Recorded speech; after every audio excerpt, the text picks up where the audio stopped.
Kim? Bırak kızım. Meyli. Dur saçın yığmalıyam, çatdırmayacağıq. Meyli. Dur əl üzünü zorla qəşəng. Bu günü xatirələrə yazmaq üçün bir çoxları toyunu, nişanını, övladının dünyaya gəlməsini bu günə planlaşdırdı. Biz isə heç tarixə də fikir vermədən Leylinin ilk dəfə çıxış edəcəyi festivala hazırlaşırdıq. Nə yalan deyim, son 2 ay həftənin hər 6-cı günü 1 saat bu festivala hazırlaşdı bizim qızlar.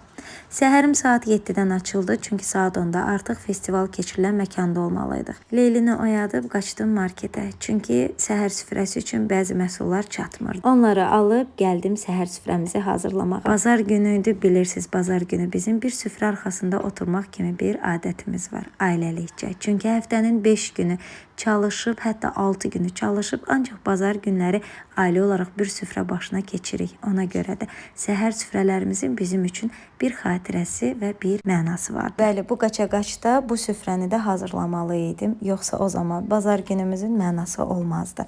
Hər şeyi hazırlayıb qaçıram Leylinin saçını yığmağa. Hər dəfə istər festivalda, istər yarışlarda Leylinin saçını yığmaq, makiyajını etmək mənim üçün bir çağırış olur. Belə-belə yavaş-yavaş da əlim öyrəşir. Bu dəfə də Leyliyə sümbül hördüm, möhkəm hörməli idim. Kifayət qədər muz və lakdan da istifadə etdim gördüyünüz kimi. Süfrəm də hazırdır. Hamımız keçirik süfrə başına. Azdan çoxdan yeyib düzəlirik yola. Leylini dəstəkləməyə nənələri və yaxın rəfiqəsi gəlir. Burada isə onun rəqs edəcəyi komandasıdır və beləliklə bizim qızları səhnəyə dəvət edirlər.